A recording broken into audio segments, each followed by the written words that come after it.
Olá a todos, meu nome é Lúcio Santana e hoje estamos no iGrow, um podcast que nasceu com o objetivo de trazer pessoas para que possa ajudar você a crescer.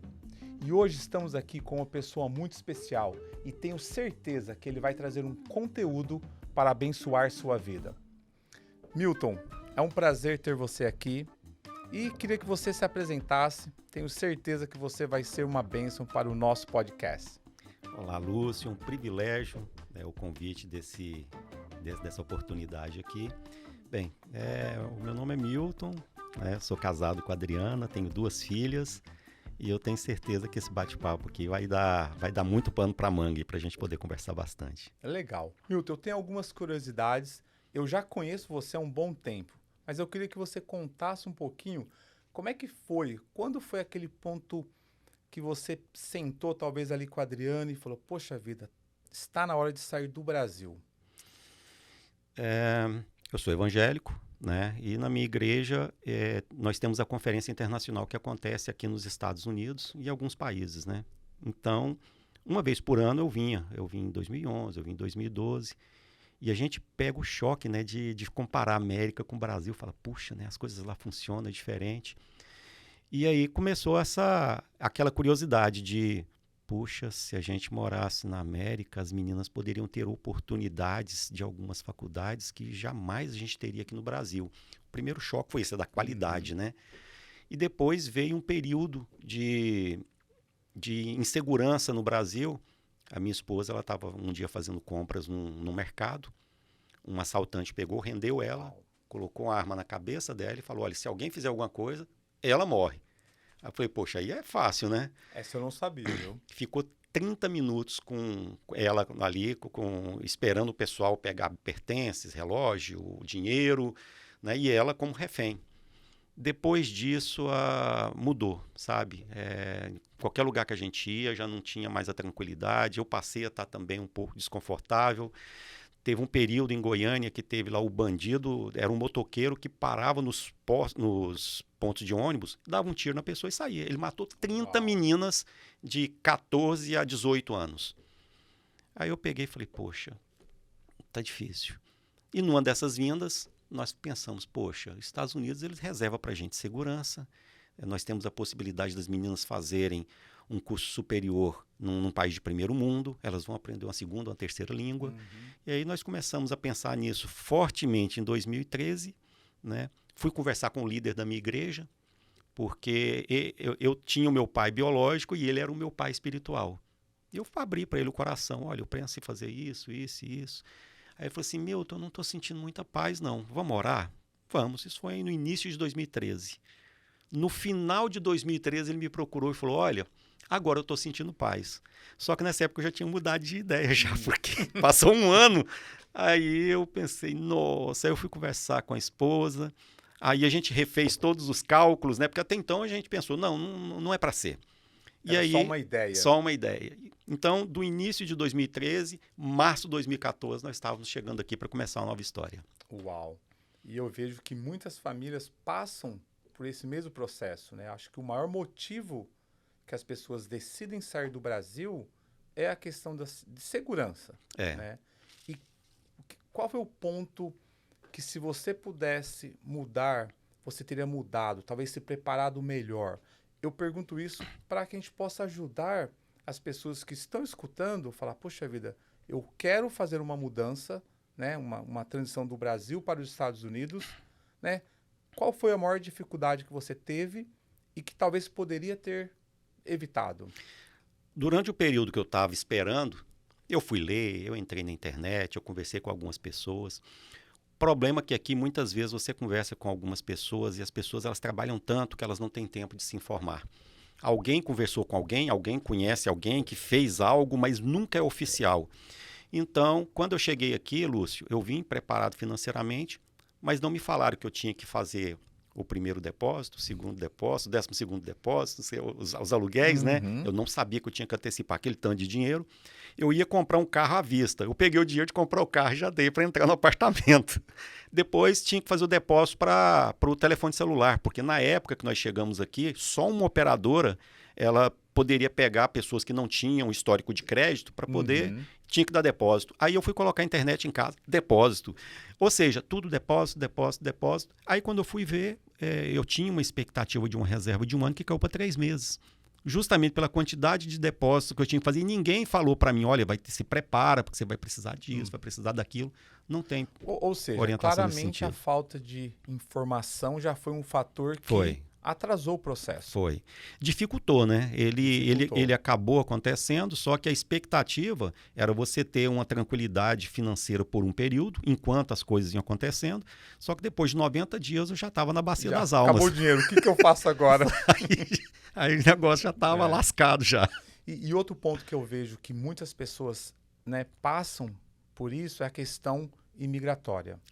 Me fala um pouco, como é que foi, primeiro, o que você acreditou que iria acontecer e o que realmente aconteceu?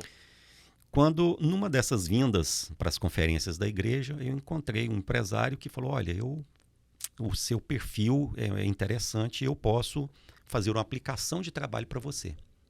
Opa! Porque a minha esposa sempre foi muito mais insegura. Lá em casa ela é a âncora e eu sou o balão de hélio, né? Então, talvez na sua seja parecida. Alguém, né, é mais agressivo e alguém é mais conservador. E aí a Adriana falou, eu só saio do Brasil se de repente tiver algo muito palpável nos Estados Unidos. Aí veio essa proposta, né? Ela falou, opa, beleza.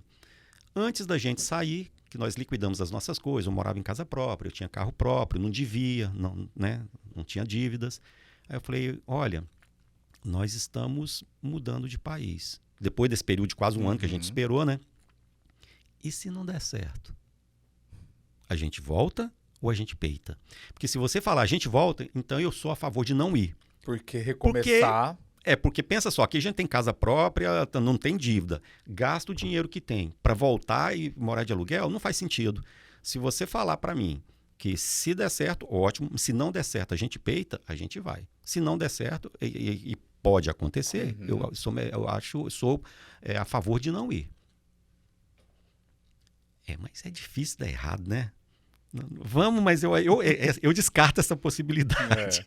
Chegou aqui, nós fomos num advogado de imigração, e aí havia uma característica muito especial, né, desse empresário, porque ele teria que ter também, ele tinha uma empresa no Brasil, tinha uma empresa aqui, mas a configuração da empresa de dessas pernas não atendia ao quesito imigratório de uma transferência de executivo.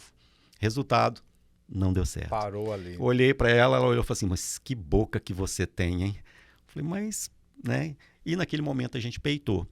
O peitar foi, nós saímos do Brasil, eu com qualificação, minha esposa com qualificação, nós chegamos aqui e nós não podíamos usar a nossa qualificação. Uau. Né? Aí naquele momento, nós chegamos aqui com duas crianças, né? A mais velha estava com 12, a mais nova estava com 8. Né? Então, num momento assim que tudo era novidade, né? Eu cheguei no McDonald's um dia para fazer um pedido lá, né? Caí na besteira de ir no drive-thru. Cheguei, blá, blá, blá, blá, blá. Yes. No. Yes. Né? Paguei. Eu falei, nossa, até mais barato que eu pensava. Né? Eu pedi 4 refeições e saí com 2 milkshakes. E ela, você sabe inglês mesmo, né? Então, aí foram as dificuldades. A dificuldade da língua, a dificuldade de não conhecer pessoas. Porque aqui você não tem primo, pai, mãe, não tem ninguém aqui. Né? Então você tem essa dificuldade, você não pode utilizar todo o seu acervo de capacidades, né? Você aqui é imigrante, você não pode trabalhar e tem uma série de obstáculos. E depois o dinheiro que você traz ele acaba não sendo suficiente ainda para o que você pensava. E você acredita que talvez se você tivesse tido uma consultoria melhor, talvez se antecipado com mais informações, talvez você teria evitado essa situação da parte migratória ou não? Foi surpresa, não teve jeito? Eu acho que teria facilitado demais. Muito, né? Se eu tivesse, por exemplo, alguém falar assim, olha, primeiro, você vai conversar com o advogado antes de sair do Brasil. Ele vai passar para você ali obstáculos, pontos que você vai precisar ter atenção. Se eu tivesse conversado com um realtor, né, no Brasil, um corretor de imóveis, ele vai falar, olha, aqui nos Estados Unidos funciona assim, assim, assim, assim, se prepara dessa forma. Era completamente diferente. Você chega aqui ciente que isso vai acontecer. Até emocionalmente é diferente, que você já sabe que o impacto vai chegar. É diferente se você pego de surpresa. É interessante. Por que às vezes nós preferimos tentar, né? Quebramos a cara, aprender com o erro, ao invés de se antecipar e correr atrás de informação? Não é assim, são várias pessoas que eu sento, converso, e a pessoa vem totalmente despreparada. Desde uma compra de um carro, de uma casa, a pessoa não tem ideia do que faz.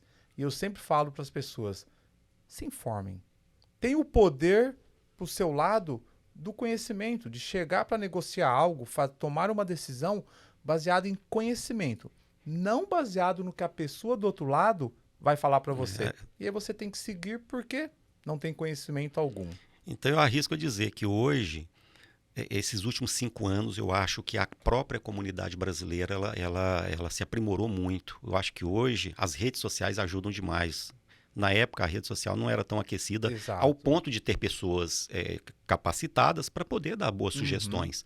Hoje, se você procura, tem alguns canais aí de pessoas que moram aqui que falam, olha, como que é viver nos Estados Unidos? Sem aquela falsa ilusão de que é um paraíso e que só tem coisas, que é um céu de brigadeiros. Tem muita dificuldade também. E fala um pouquinho da parte, como é que você conseguiu solucionar essa questão? Eu acho que é importante para quem, né, está nos escutando entender que dificuldades vêm, mas não dá para desistir, porque eu acompanhei um pouco o seu processo no passado e eu imagino que teve horas que você pensou, o que eu vou fazer? Né? Será que eu vou ter que voltar para o Brasil? Né? Suas filhas já estavam aqui estudando, já tinha aquele sonho de, né, continuar aqui nos Estados Unidos. Então, acho que muitos hoje passam ainda por essa situação. O que eu vou fazer? Né? A minha história, eu já até testemunhei isso na minha igreja, é um exercício de fé. E para você que está vindo para cá ou pensa em vir para os Estados Unidos, o exercício de fé ele passa a ser essencial. Porque acontece o seguinte, Lúcio, quando você chega num país novo e tudo é diferente, você primeiro precisa se ajustar a essa nova realidade. Quando você chega aqui, você fala, você não pode trabalhar, você não pode isso, você não pode aquilo e tal, e tal, e tal, e tal, e tal. Porque as pessoas, muitas vezes, te incentivam a vir, mas não falam das partes difíceis, que senão o cara não vem. Né? Só fala da parte boa. A parte difícil só chega depois que você está aqui, depois que o dinheiro acaba. Que nem passar de volta você consegue comprar. Né? Só que aí o que acontece? Uma grande preocupação que eu sempre tive é que eu não fosse uma ferramenta para gerar descrença nas minhas filhas. Uau! Porque muitas vezes os pais mal preparados, eles mesmos são ferramentas para gerar falta de crença nos filhos. Muita gente que fala, né? Filho de peixe, peixinho é. Filho de crente, crentinho não é. Então, o mundo distancia os nossos filhos dos projetos, muitas vezes das igrejas, da palavra, e cabe a nós pais darmos exemplo de poder falar, olha, estar nesse projeto é bacana, é legal, edifica, é algo que é interessante, porque os filhos são outros assuntos, às vezes os objetivos deles são diferentes. Minha filha, quando nós chegamos aqui, ela fez um pedacinho ainda de middle school e depois foi para high school.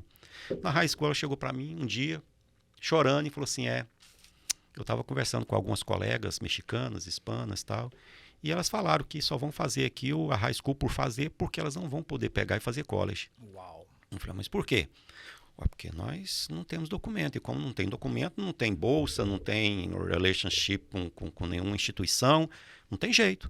Eu falei, e você acreditou? Ué, é a lei, papai. Aqui, ó, preto no branco. Aqui, ó, você recebe bolsa assim, assim, assim, assim. Se tiver social, que você pode aplicar para FAFSA, para programas do governo. Nós não temos isso. Uau. Eu falei, então vamos fazer o seguinte, vamos fazer um acordo. Você dá o seu melhor e eu vou dar o meu melhor. Eu me viro com Deus e você... Mas agora não adianta nada eu chegar num determinado momento, eu conquistar essa parte e falar, você não tem nota suficiente para poder pegar e atingir todo o sacrifício do lado de cá. Vamos fazer esse acordo? Beleza. Lúcio, no primeiro ano, só nota A. Papai, cadê o documento? Uau. Não, é o seguinte, essa pressão. Era 4 anos, faltam 3. No segundo ano, só nota A. Eu não posso fazer aplicação ainda. Olha, faltam 2 anos. No terceiro ano, Só nota A. Só falta um ano agora. E cadê Olha, o documento? cadê o documento? Falei assim, ó, até o último momento. E nesse meio período, eu recebi uma primeira carta. A sua aplicação foi negada, você tem 30 dias para sair dos Estados Unidos. Eu peguei, mostrei aquilo para a esposa. Aí eu falei assim, ó, não mostra para ela não, para a filha, porque, né, os filhos são legalistas demais e aquilo ali poderia minar justamente o trabalho que ela estava fazendo. E aí, tá tudo bem? Beleza. Vai dar certo? Claro que vai. Mas não aconteceu até agora. Mas vai acontecer. Vai acontecer. Passou mais ou menos um ano, uma nova carta. O processo de vocês foi negado, vocês têm 30 dias para sair dos Estados Unidos. Aí eu pensei, puxa vida. Cheguei para minha esposa, já estávamos no 3º ano. A minha filha mais velha já só faltava um ano para aquela data que nós tínhamos combinado. E eu pensando, poxa... Teve uma data específica? Tinha. Nós sabíamos que no dia 21 de março era a data final para o projeto que ela precisava. Aí eu pensei, puxa, para que eu fui prometer? Porque o peso fica... lá em casa, a minha família, eu não sou um homem de prometer e não cumprir. Quantas vezes eu cheguei em casa depois de um dia de trabalho, quando eu pegava na maçaneta, eu lembrava que eu tinha prometido para uma delas trazer balinha. Um específico tipo de balinha. Eu largava a maçaneta, ia para o carro, ia no mercado longe. Uma coisa super simples. Mas se eu prometesse, eu tinha que cumprir. Eu tinha que mostrar para elas que a gente tem que ter palavra. Se você fala que vai fazer, você tem que fazer. Não importa o que seja, né? E aí eu pensei, poxa, eu falei para ela que isso vai acontecer. Pois bem, 2 cartas, 3 anos de tentativas, mudamos de advogado. O outro advogado pegou e falou, olha, o caso de vocês está bem sério. E nesse meio tempo que a gente conversando com o advogado, chega a 3ª carta. Processo negado, vocês têm tantos, porque cada uma dessas era uma moção que a gente colocava para que ganhar tempo. Aí a minha esposa falou, vamos fazer essa última tentativa, se não der a gente desiste. Eu falei, ao menos eu vou dormir tranquilo, eu prefiro dormir com o arrependimento do que com remorso. Se eu tivesse tentado, se eu tivesse feito, se eu tivesse procurado. Só que a mulher chegou e falou, olha, a minha estatística de aprovação ela é alta, mas o meu preço também é proporcional. Ela era uma advogada libanesa, né, muito metódica. Ela me cobrou 6 vezes mais do que o outro advogado. Quanto que a gente tinha de dinheiro? 0. Uau. Mas eu pensei, dinheiro eu dou um jeito de ganhar. Agora eu não posso pegar e perder essa oportunidade. A advogada virou do avesso e o tempo passando. Né? A nossa filha mais velha, aqui quando você está terminando a high school, você precisa de ter 40 horas de serviço comunitário. A aplicação dela era tão engajada nesse sentido que ela fez 400 horas. Uau! Ela tinha um compromisso. Ela fez assim, ó, o meu compromisso com o meu pai, eu vou honrar. Agora, o compromisso dele comigo, ele vai ter que honrar também. E no meio dessa história... Pensa na expectativa dela. O último dia para ela era o dia 21 de março. Aí estava faltando agora um mês. Papai, há 4 anos atrás nós conversamos, o senhor falou para mim que se eu desse o meu melhor, nós iríamos conseguir fazer isso. Eu falei assim, olha, enquanto não acabar o tempo, não está valendo. Na hora que faltar 1 hora ainda está valendo. Né? Com 3 cartas nas costas e tal. Isso que é fé, né? Eu não tinha em que mais me amarrar. Né? Então, no dia 17 sexta, 18 sábado, 19 domingo, não, dia 18 que é sexta, 19 sábado, 20 domingo, 21. No dia 18 chega a carta nos habilitando a estar aqui de forma regular. Uau! Quando eu peguei aquilo na caixa dos Correios, eu chorei, lá tem um lago lá em casa, eu quis pular nesse lago para poder comemorar, peguei aquela carta. Né? Nós só tínhamos um carro na época, eu fui pegar a esposa no trabalho, deixei a carta no banco, ela pegou, abriu aquele aqui, meu Deus, deu certo e tal. Ligou para minha filha e falou, que dia que é o dia final mesmo? Dia 21, né? Mas tá bom, eu vou procurar um trabalho, porque eu sei que não vai dar certo. Não, você pode aplicar. Não acredito, deu certo e tal. Ou seja, ela fez 40 aplicações, foi aceita em 2 universidades. Uma na Pensilvânia, e uma aqui no estado da Flórida. E eu orando para ficar aqui na Flórida. Eu quero que fique porque aqui. Para que vai para longe, né? Aí escolheu ciências neurológicas. Aí no dia que ela pegou e fez a matrícula dela, que ela estava com o material lá, aí eu falei assim, você se lembra que há 4 anos atrás você falou para mim que você não poderia estudar aqui? Lembro. Aí eu falei, de quem que é a última palavra? A última palavra é de Deus. Então eu queria ouvir isso. Eu precisava, porque eu sabia que aquela experiência que ela estava tendo era uma experiência de fé. E aí, se um dia ela tiver uma dificuldade, quando ela for mãe, quando ela for empresária, quando ela tiver uma dificuldade na família, ela vai falar assim, poxa, o meu pai falou um dia que a última palavra não era do juiz, não era do médico, não era da polícia, era de Deus. Isso é importante, Lúcio, para a gente, como pais, colocar esses valores. Olha, eu escuto o que você falou e eu viajei, tá? Confesso que eu fiquei visualizando desde o início a sua preocupação, consegui viver um pouquinho o que você falou. Então, pensa quantos pais estão na mesma situação, nessa expectativa. Alguns têm a expectativa, alguns não têm, mas é legal saber que você não desistiu. Né? E eu espero que todos que estão hoje escutando isso, olha que história linda de fé. Eu acho que, pensa, você assumiu um compromisso com a sua filha. Eu acho, assim, todos os nossos compromissos nós temos que cumprir. Mas quando você fala um compromisso desse, olha o tamanho da responsabilidade com a sua filha, olha, eu tenho certeza que foram 4 anos ali, ó. E teve coisas que eu não podia ter feito, que eu fiz, porque eu falei, poxa, eu não posso voltar com a minha palavra agora. Não. Senão, eu posso colocar um obstáculo muito grande para o futuro, porque ela vai falar, não, dependendo, tem certas lutas que eu não vou entrar, porque o meu pai um dia falou para mim que ia ser assim, e não foi. Mas eu tenho certeza que ela vai usar isso para a vida toda dela. Dá para ela usar isso em qualquer situação da vida dela. E a aplicação dela depois disso, porque ela começou, graças a Deus, ela foi aceita num college aqui, um college muito elitizado.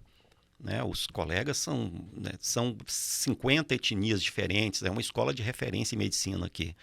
Então, os colegas delas, todos vêm de famílias nobres de outros países para poder estudar aqui. Ela é meio que ali o menos favorecido daquela estrutura.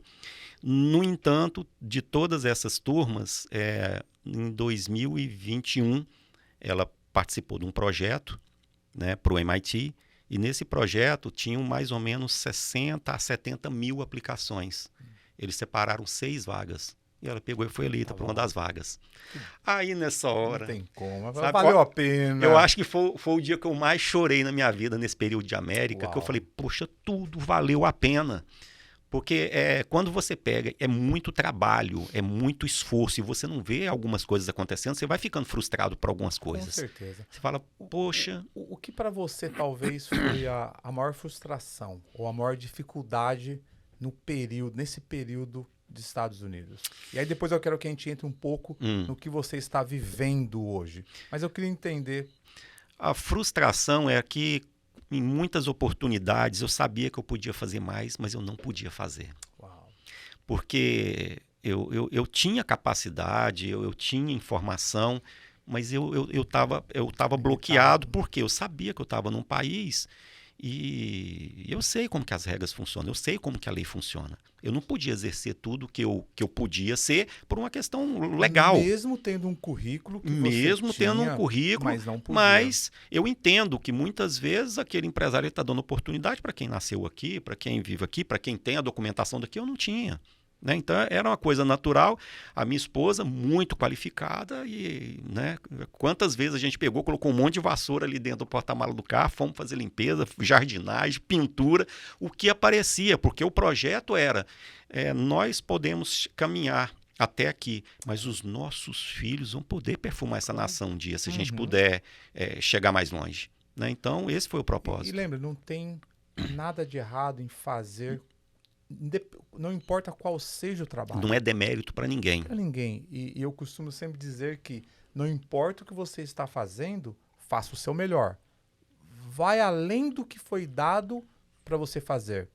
Né? Se você pega a minha transição de entrega de jornal para a área que eu atuo hoje de financiamento, foi porque alguém olhou e falou, caramba, ele está fazendo aquilo com tanta energia, com tanta vontade, que talvez onde eu trabalho, ele vai fazer algo diferente lá dentro. Então eu sempre falo, não importa o que seja, faça o seu melhor, porque alguém sempre vai estar olhando e, né, pode talvez a oportunidade de sair dali. Eu concordo tanto que eu sempre falo para as pessoas que conversam comigo, eu falo o seguinte, olha, não importa o que você esteja fazendo, faça com excelência, porque você nunca sabe qual é o momento que você vai estar atendendo o seu próximo chefe.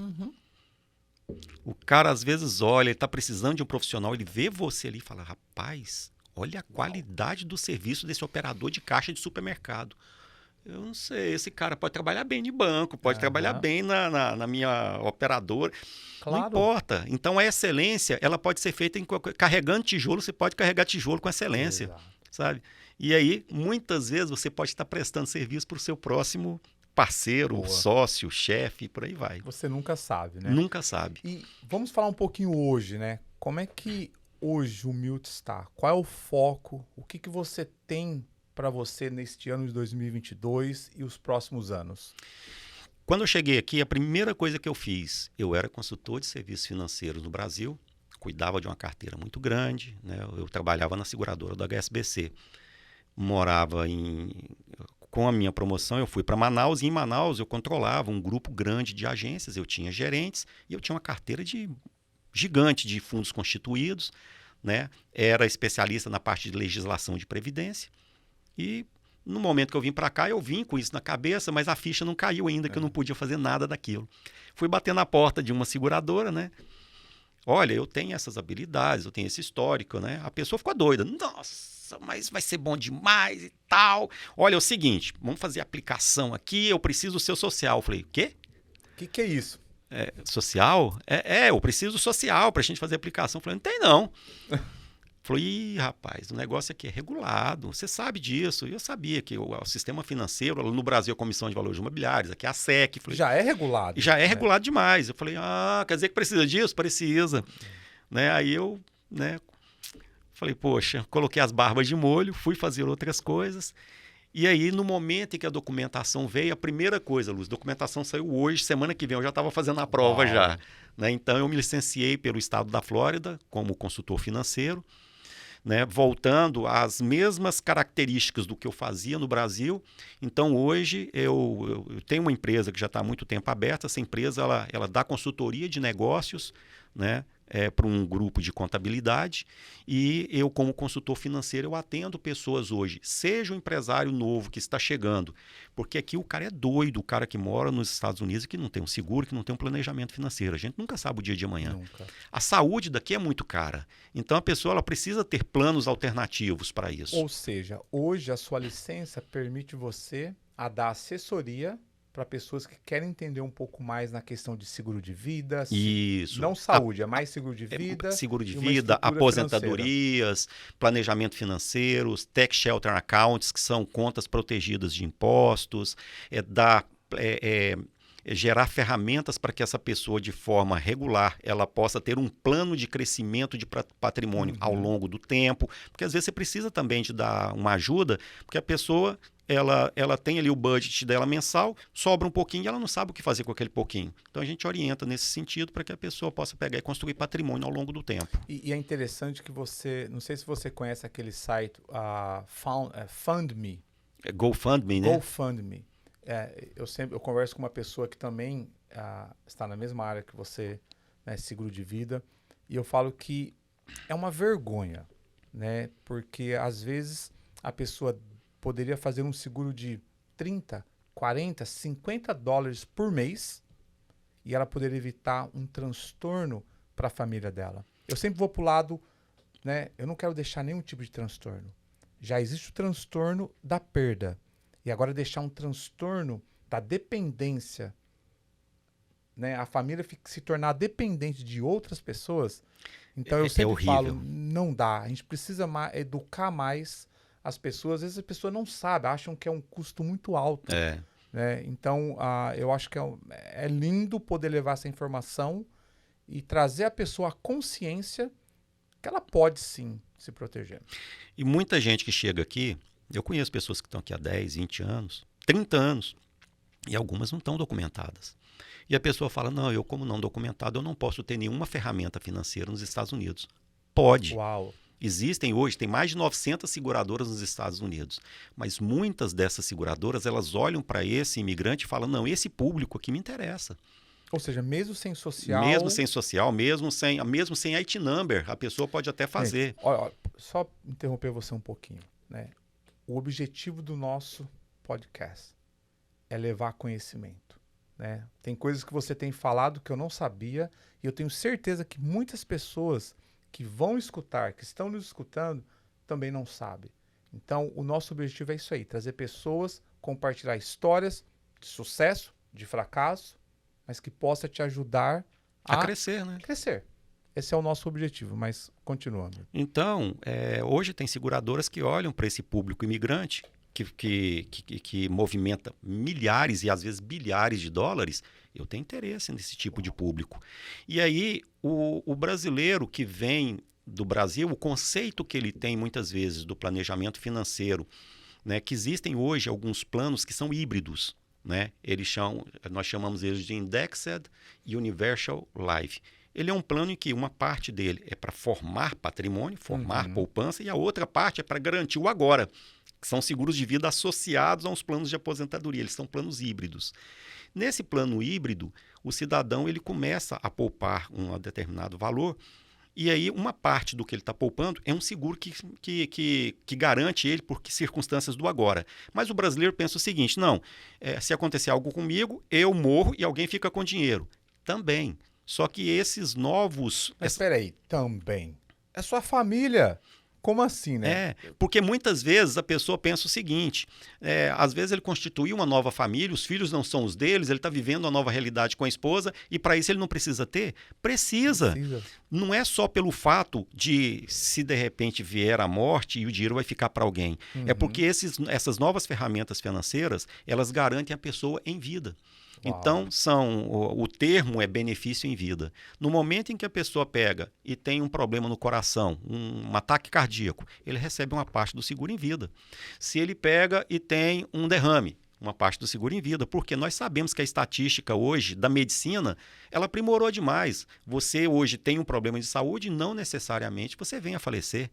Agora, no conceito do seguro tradicional você está com problema, às vezes está incapacitado, não está trabalhando mais, a sua renda caiu, está vivendo E não tem acesso ao seguro. E não tem acesso porque não morreu. Então, essas novas propostas de seguro são por 18 situações diferentes, uma queimadura severa, né, a perda de uma parte do corpo, aquilo ali não te permite, por exemplo, tomar banho, não te permite pentear o cabelo. Câncer, estágios 2, 3, 4, dependendo do estágio do câncer, é um valor, né? Um diagnóstico terminal, fulano, você tem tanto tempo de vida, tantos por cento do seguro vem, e para muitos desses casos, Lúcio, a estatística é que a pessoa se cura. Uau.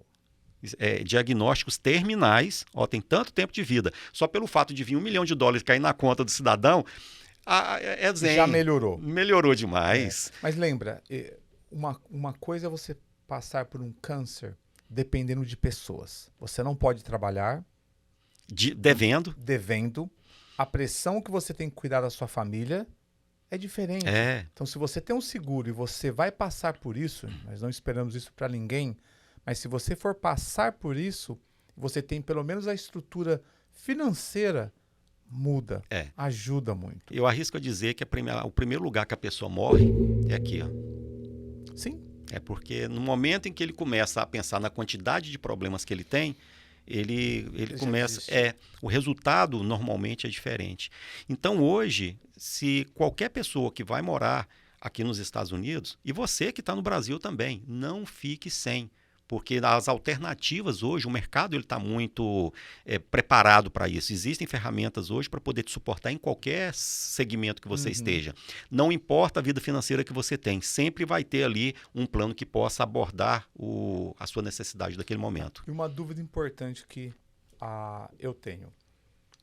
E aquele brasileiro que ainda está pensando em vir para os Estados Unidos, ele pode adquirir esse produto ou ele tem que estar aqui nos Estados Unidos para poder obter esse produto? Eu vejo que muitos brasileiros no Brasil têm interesse em ter um seguro de vida aqui, porque eu percebo que o custo é menor, os valores oferecidos também aqui são melhores. Você consegue ajudar esses brasileiros que hoje residem no Brasil? Vamos lá. Dependendo do tipo de produto, existe hoje alguns produtos qualificados em que a pessoa pode ter um planejamento aqui, morando no Brasil. Porém, os valores são mais expressivos. Então, para a grande massa hoje de pessoas que muitas vezes mudam ou que pensam em mudar para os Estados Unidos, a maioria das seguradoras elas têm uma exigência básica. Você tem que estar morando nos Estados Unidos para poder ter esse planejamento. Mesmo ilegal, mas tem que estar aqui. Por quê? E aí você preenche até um documento determinando que você mora aqui, que você não pretende voltar, porque no momento que o benefício for pago, ele é pago para um banco americano que a pessoa tenha conta. Então, existem algumas referências. No mínimo, ele tem que ter pisado o pé aqui, uma conta bancária. Sim, porque senão muitas empresas de seguro hoje elas têm um fantasma da lavagem de dinheiro. A pessoa pega o dinheiro de forma exclusa, coloca num plano, no momento que ele pega o dinheiro de volta, ele vem limpo. Então, e eles não querem ser lavanderia desse tipo de dinheiro. Não. Por isso que existe toda uma parte de verificação também da lisura, de como que o cliente ele tem aquilo que ele tem, de que forma que ele tem, para que aquele que ele entra e sai não possa ser um mecanismo de justificativa de transformar o dinheiro sujo no dinheiro limpo. Puxa vida, quanta informação boa. Assim, eu estou numa fase que informação para mim tem mais valor do que antes. Então, eu espero que quem está nos ouvindo agora pegue essa informação, né? Busque conhecer mais. Porque aqui, na verdade, é um bate-papo. Você está trazendo um pouquinho do seu conhecimento, mas é difícil você entrar em detalhes. Cada caso é um caso. Cada estrutura de família, você talvez vai sugerir algo. E uma pergunta, você ajuda também aquela pessoa que tem o sonho de vir para cá, e ele não tem noção muito do que ele tem que fazer no sentido de imposto de renda. Você dá essa assessoria também? Eu lembro que você mencionou algo sobre isso. Normalmente, nós temos hoje muitas pessoas que procuram esse grupo contábil, né, porque eles estão ou querendo desenvolver negócio, ou estão querendo mudar para os Estados Unidos, ou eles querem ter uma empresa hoje nos Estados Unidos, porque o país mais consumista do mundo hoje ele é muito atrativo para qualquer tipo de negócio, né? E aí essa empresa fala, olha, você vai falar com o Milton ele representa a parte comercial dessa estrutura e ele vai passar uma visão generalista de porque eu também tenho empresa aqui. Então eu vivo as mesmas necessidades às vezes que essa pessoa vai ter. Sobre é melhor ter filial ou ter uma empresa nova, como é que vai ficar o meu faturamento, eu sendo não residente. Se de repente eu tô montando esse negócio, né, tô tendo uma empresa aí, só que eu vou muito nos Estados Unidos. Existe aqui o que se chama de prova de presença substancial. Se o cidadão, nos últimos 3 anos, ele ficou 183 dias de média nos Estados Unidos, ele é residente fiscal. Aí Ou seja, depois de 183 dias, tem que declarar ele tem que declarar aqui. Ué, mas eu só fui para Disney, eu só fui, né, passear. Mas pelo fato de ter ficado esse período aqui, ele passa a ser um residente fiscal. Aí o que acontece? E tem pessoas que vêm viver aqui e nunca se documentam. Ela tem uma isenção de direito de herança de $60 mil. Tudo que ela conquistou acima disso aqui vai ser taxado por imposto de herança. Tá, isso... Se a pessoa já resolveu morar aqui. Mas já tem que estar legalizada ou não? Qualquer pessoa. Uma pessoa que mora aqui há 10 anos, só tem IT number, tem uma empresa de construção, a esposa tem um schedule de casas que ela limpa, vive no condomínio fechado. Se ele vier a morrer, ele tem aqui 300 mil de patrimônio, 60 mil a isenção, 240 vai ser taxado em imposto de herança. Agora, se a pessoa se transforma num green card holder, essa isenção vai para $11 milhões. Então, a busca pela documentação ela passa a ser atrativa também nesse problema de sucessão patrimonial, porque a partir do momento em que esses valores são muito pequenos, a pessoa corre o risco de ter uma taxação pesadíssima aí na sucessão do patrimônio dela. Sim. Por isso que, às vezes, o planejamento financeiro vem para suprir isso.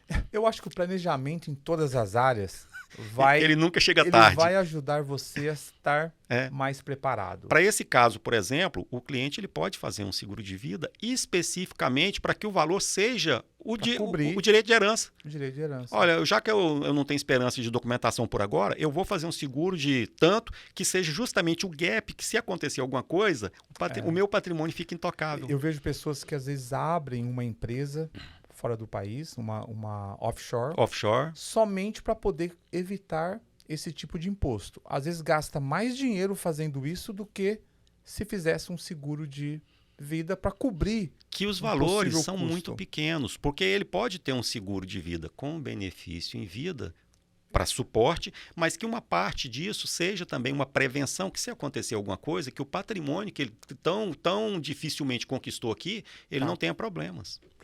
Protegido. Muito bom. Milton, acho que se nós formos continuar conversando, vai passar 1 hora, 2 horas. Eu queria que você deixasse uma mensagem para as pessoas que estão nos escutando. Sabe? Qual a direção que você daria para essas pessoas? Bem, você que está nos vendo agora, quando você começa um projeto, que seja um projeto de saída do seu trabalho atual para ir para outro, de mudança, você é CLT e agora que você quer ser um profissional liberal, você está trabalhando de funcionário, você quer ser empresário, uma mudança de país. É muito importante que você primeiro leia, converse com pessoas, viva a experiência de outras pessoas que já quebraram a cara, que tiveram problemas, que elas possam te dar boas sugestões. O Google está cheio de informação, mas nem toda informação do Google é informação boa. Tem muito achismo ali. Não existe hoje uma ferramenta de validação falando isso aqui é verdadeiro e aquilo ali é falso. Tanto que tem de fake news hoje. Então procure pessoas para poder conversar, porque todo planejamento, quando ele é bem embasado, você pode evitar problemas que eu tive, problemas que o Lúcio teve, Sim. que em algum momento a gente teve uma expectativa, eu vou gastar tanto, você gasta mais. É igual construção, você entra com valor e acaba gastando outro.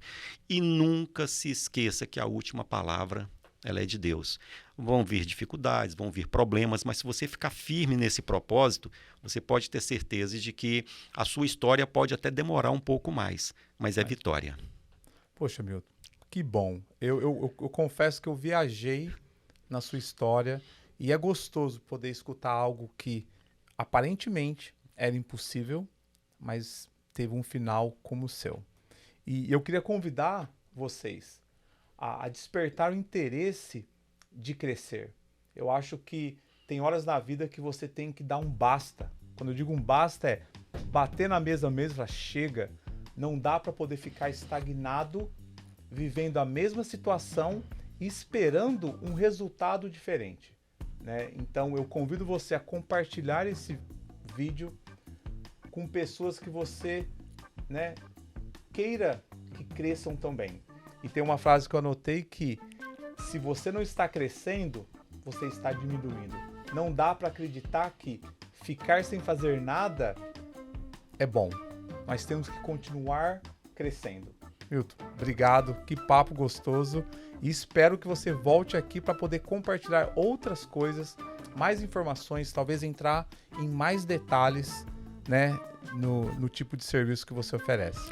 Olha, agradeço o convite, foi um privilégio para mim, contem comigo aí, se no futuro nós tivermos outros, certamente a gente pode ter outras oportunidades, né?